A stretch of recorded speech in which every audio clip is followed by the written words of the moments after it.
মৰমৰ ছাত্ৰ ছাত্ৰীসকল, ভিডিঅ'টো চাই যদি তোমালোকৰ অধিক কিবা জানিবলগীয়া থাকে অথবা কিবা প্ৰশ্ন থাকে তেনেহ'লে তোমালোকে নিশ্চয় কমেণ্ট কৰিব পাৰা। এতিয়া আমি আলোচনা কৰিবলৈ আগবাঢ়িছোঁ ক্লাছ 10 মেথমেটিক্স চেপ্টাৰ 10 চাৰ্কল বৃত্ত পাঠটিৰ এক্সাৰচাইজ 10.2 5 নং প্ৰশ্নটো কি আছে? প্ৰমাণ কৰা যে বৃত্তৰ স্পৰ্শকৰ স্পৰ্শবিন্দু টনা লম্বডাল কেন্দ্ৰৰ মাজেৰে যায়। তে আমি বৃত্তটো আঁকিয়ে লওঁ। বৃত্তৰ তোমালোকে হাতেৰে নাআঁকিবা, এক্স ৱাই স্পৰ্শক পি বিন্দুত। এতিয়া আমি ইয়াত এডাল ৰেখা আঁকিলোঁ, কিউ পি লম্ব এক্স ৱাই।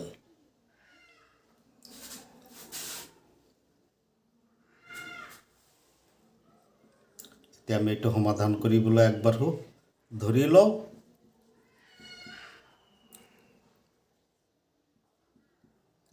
অকেন্দ্ৰীয় বৃত্তৰ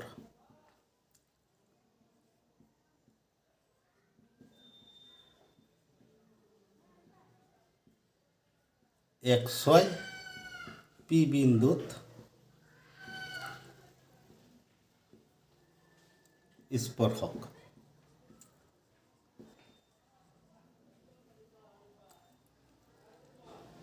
আৰু কিউ পি লম্ব এক্স ৱাই হ'লে প্ৰমাণ কৰিব লাগে যে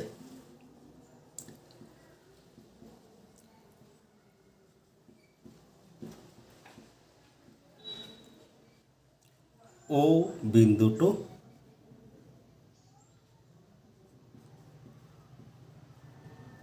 কিউ পিত থাকে।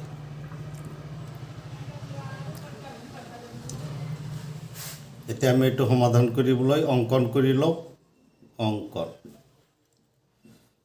অ' পি অঁকা হ'ল।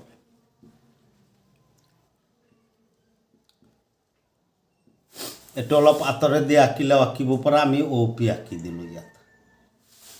এতিয়া আমি প্ৰমাণ কৰিবলৈ আগবাঢ়োঁ।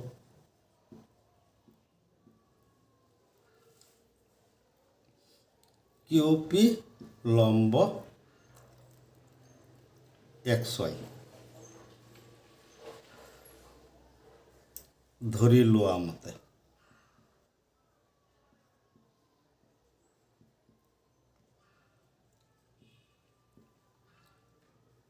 অ' পি লম্ব এক্স ৱাই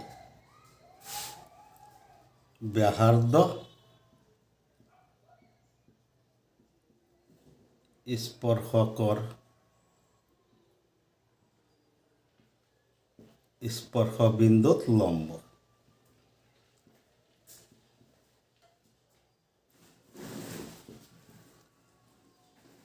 ব্যাসাৰ্ধ স্পৰ্শকৰ স্পৰ্শবিন্দুত কি হয়?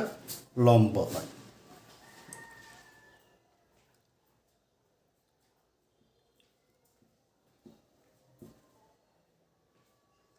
এডাল ৰেখাৰ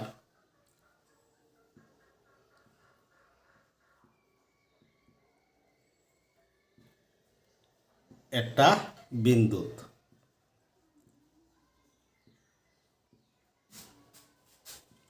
এডালহে লম্ব হয়।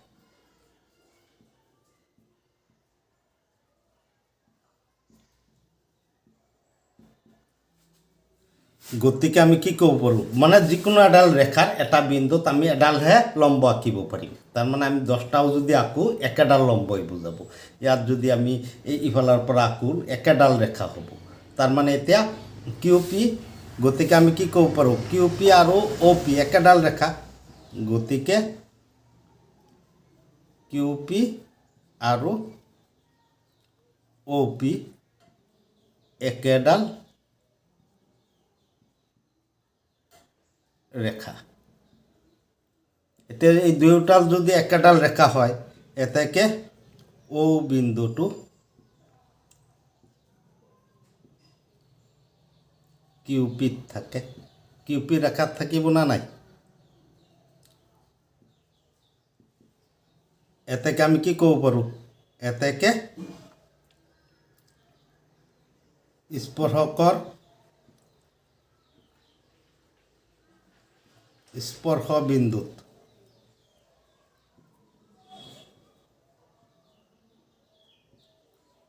টনা লম্ব কেন্দ্ৰৰ মাজেৰে যায়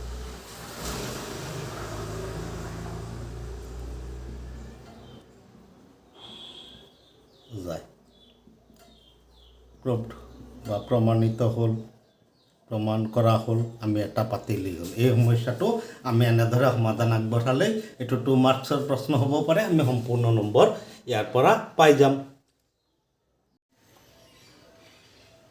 এতিয়া আমাৰ সন্মুখত আছে প্ৰশ্ন নং 7 বৃত্তৰ কেন্দ্ৰৰ পৰা 5 সেণ্টিমিটাৰ দূৰত্বত থকা এটা বিন্দু এৰ পৰা স্পৰ্শক এডালৰ দৈৰ্ঘ্য 4 সেণ্টিমিটাৰ বৃত্তটোৰ ব্যাসাৰ্ধ নিৰ্ণয় কৰা এতিয়া আমি বৃত্তটো আঁকি লওঁ এইটো বৃত্ত ইয়াৰ কেন্দ্ৰৰ পৰা 4 সেণ্টিমিটাৰ কেন্দ্ৰৰ পৰা 5 সেণ্টিমিটাৰ দূৰত্বত থকা কেন্দ্ৰৰ পৰা 5 সেণ্টিমিটাৰ দূৰত্বত থকা এটা বিন্দু এৰ পৰা স্পৰ্শক এডালৰ দৈৰ্ঘ্য 4 সেণ্টিমিটাৰ এইটো হৈছে 4 সেণ্টিমিটাৰ এতিয়া এইটো ও এইটো আমাৰ 90 ডিগ্ৰী হ'ব এতিয়া আমি ইয়াৰ আনসাৰটো সমাধান কৰিবলৈ আগবাঢ়ো তেনেই সহজ ধৰি লওঁ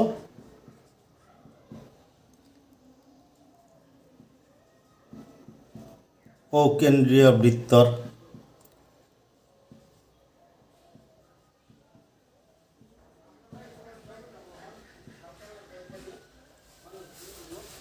বহিবিন্দু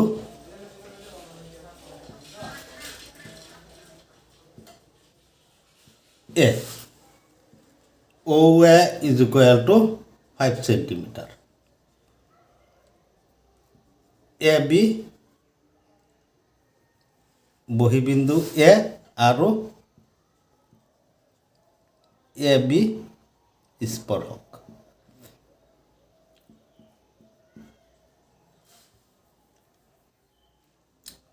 তেতিয়াহ'লে আমাৰ AB is equal to কিমান 4 সেণ্টিমিটাৰ ত্ৰিভুজ OB এৰ angle OBA is equal to 90 degree কিয় OB লম্ব AB ব্যাসাৰ্ধ স্পৰ্শকৰ স্পৰ্শ বিন্দুত লম্ব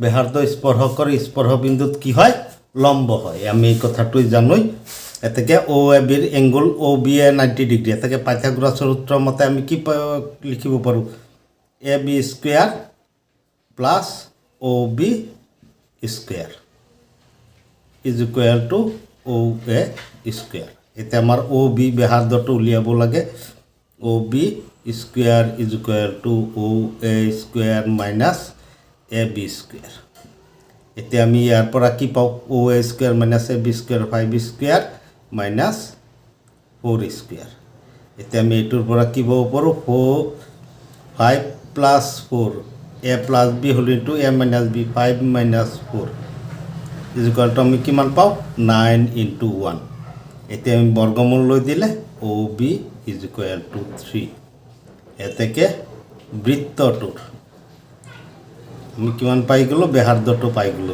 বৃত্তটোৰ নিৰ্ণয় ব্যাসাৰ্ধ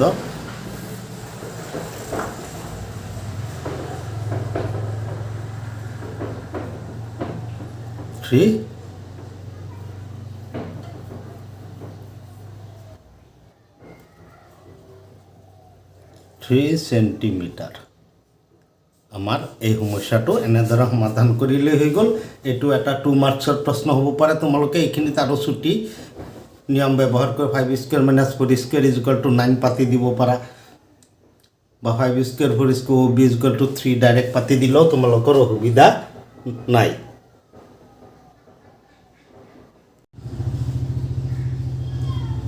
এতিয়া আমাৰ সন্মুখত আছে কুৱেশ্যন নম্বৰ 7। 5 সেন্টিমিটাৰ আৰু 3 সেন্টিমিটাৰ ব্যাসাৰ্ধৰ দুটা ঐক্যকেন্দ্ৰিক বৃত্ত আছে। ডাঙৰ বৃত্তৰ জেডালে সৰু বৃত্তক স্পৰ্শ কৰে, জেডালৰ দৈৰ্ঘ্য নিৰ্ণয় কৰা।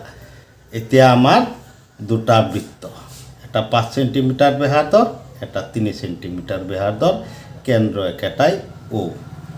এতিয়া ডাঙৰ বৃত্তৰ জেডালে সৰু বৃত্তক স্পৰ্শ কৰে।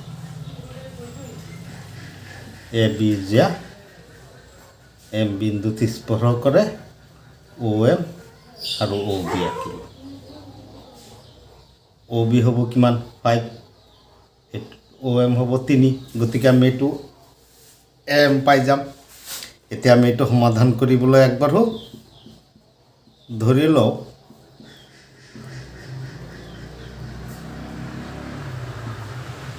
O কেন্দ্ৰযুক্ত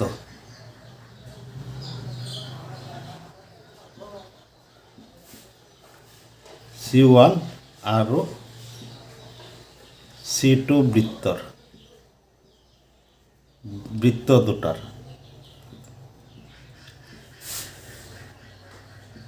ডাঙৰ বৃত্ত C2, এইটো আমি C1 বৃত্ত দিলোঁ, এইটো C2 ABJ C1 বৃত্তৰ M বিন্দুত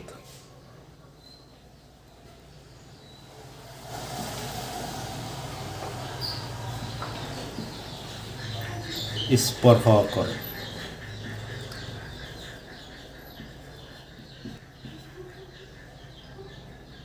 এতেকে OB is equal to 5 centimeter, OM is equal to 3 centimeter,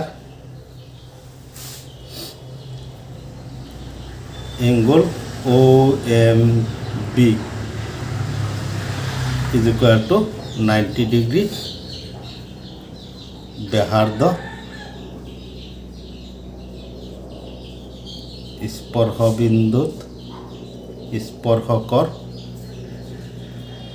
স্পৰ্শ বিন্দুত লম্ব।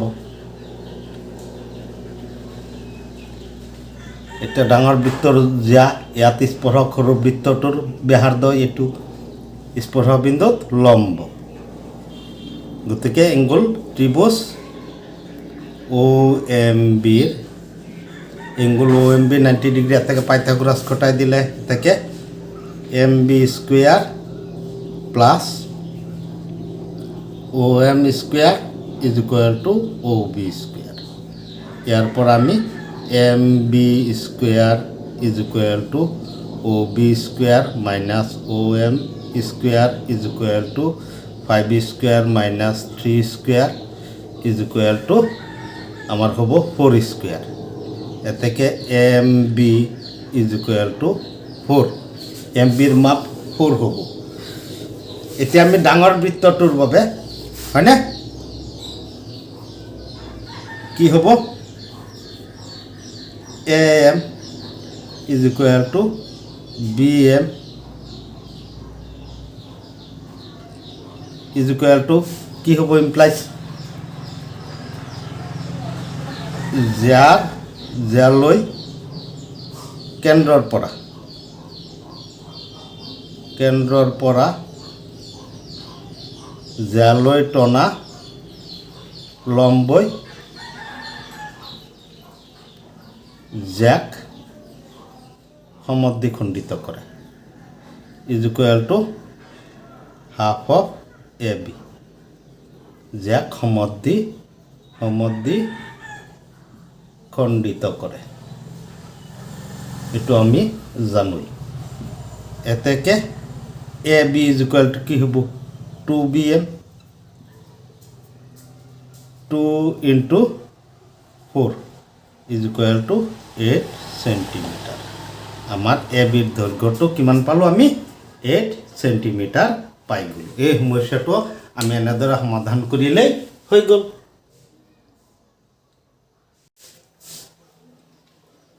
এতিয়া আমি আলোচনা কৰিবলৈ আগবাঢ়িছোঁ কুৱেশ্যন নম্বৰ 8। এটা বৃত্তক স্পৰ্শ কৰাকৈ ABCD এটা চতুৰ্ভুজ অঁকা হ'ল। প্ৰমাণ কৰা যে AB plus CD is equal to AD plus BC। আমি এইটো প্ৰমাণ কৰিব লাগে। তাৰমানে এইটো আমি বৃত্তটো আঁকি আমি ছবিটো আঁকিলোঁ। আমি এটা চতুৰ্ভুজ আঁকি দিওঁ।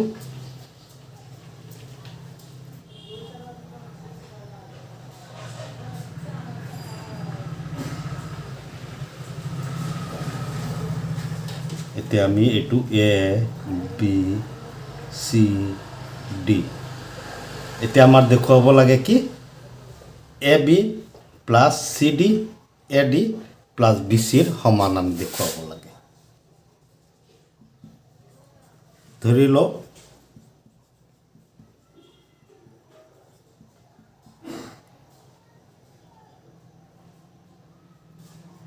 ABCD চতুৰ্ভুজ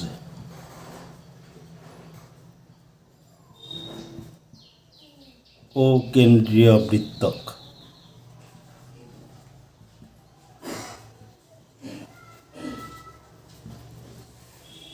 PQRS PQR আৰু S বিন্দুত ছেদ কৰে।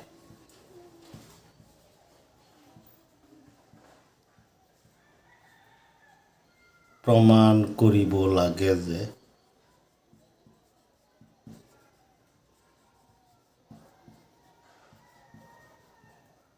AB plus CD is equal to AD plus BC। এতিয়া আমি প্ৰমাণ কৰিম। ইয়াত আমাৰ অংকনৰ প্ৰয়োজন নহয়, প্ৰমাণ। আমি জানো কথাটো লিখি ল'ম। আমি জানো বৃত্তৰ বহিবিন্দুৰ পৰা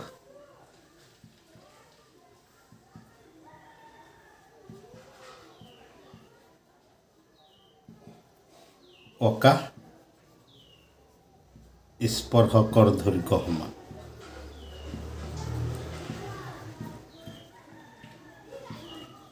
দৈৰ্ঘ্য সমান।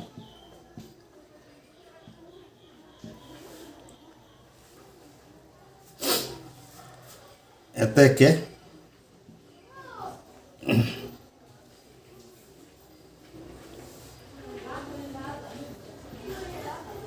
AP is equal to AS। এইটো 1 নম্বৰ। কিয়? বহিবিন্দু এৰ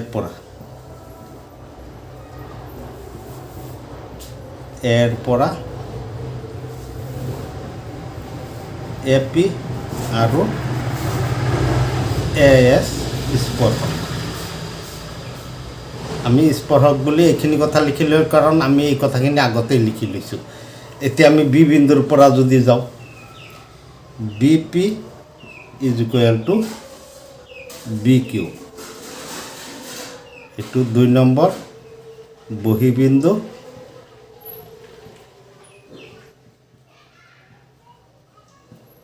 বিৰ পৰা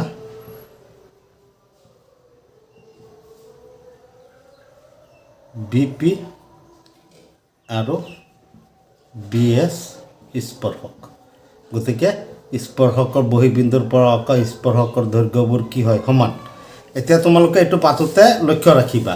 এইটো AP লিখিছোঁ। এতিয়া BQ BP নিলিখিবা, BPটো বাওঁফালে লিখিবা, তেতিয়াহ'লে AB পাম। ঠিক এতে আমি এইটো পাতোতে CRটো বাওঁফালে ৰাখিম। কিয় CRটো বাওঁফালে ৰাখিম? আমাৰ কি দেখুৱাব লাগিব? CDটো বাওঁফালে যোগ কৰাকৈ হ'ব লাগিব। গতিকে আমি কি কৰিম? C বিন্দুৰ পৰা CR is equal to CQ। 3 বহিবিন্দু চিৰ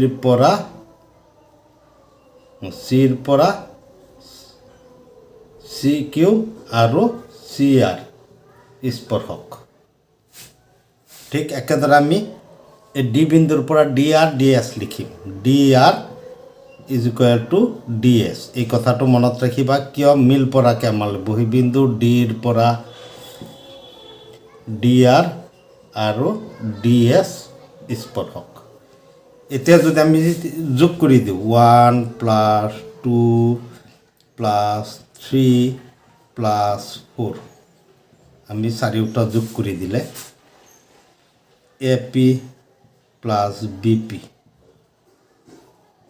+ CR + DR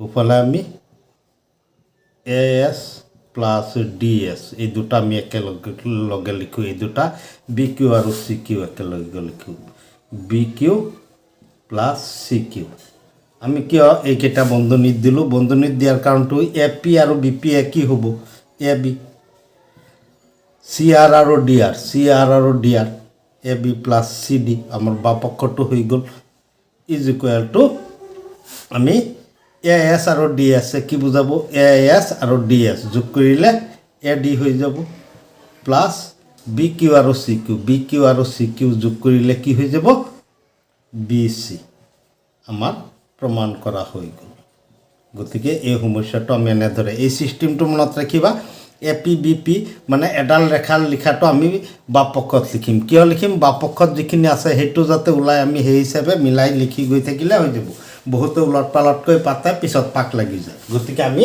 প্ৰথমৰ পৰা এটো সজাই পাতি যাব লাগিব মৰমৰ ছাত্ৰ ছাত্ৰীসকল ভিডিঅ'ৰ ডেসক্ৰিপচনৰ লগতে আই বাটন এণ্ড স্ক্ৰিনতো বেলেগ বেলেগ অধ্যায়ৰ প্লেলিষ্ট লিংক দি থৈছো প্ৰতিটো অধ্যায়ৰ প্লেলিষ্টত ভিডিঅ'বোৰ একাধিক্ৰমে সজ্জিত কৰি থোৱাৰ লগতে 2015 চনৰ পৰা এতিয়ালৈকে HSLC ফাইনেল এক্সামত অহা প্ৰশ্ন উত্তৰৰ ভিডিঅ'বোৰো সন্নিৱিষ্ট কৰি থৈছো যাতে তোমালোকে তাত গৈ ভিডিঅ'বোৰ একাধিক্ৰমে চাই যাব পাৰা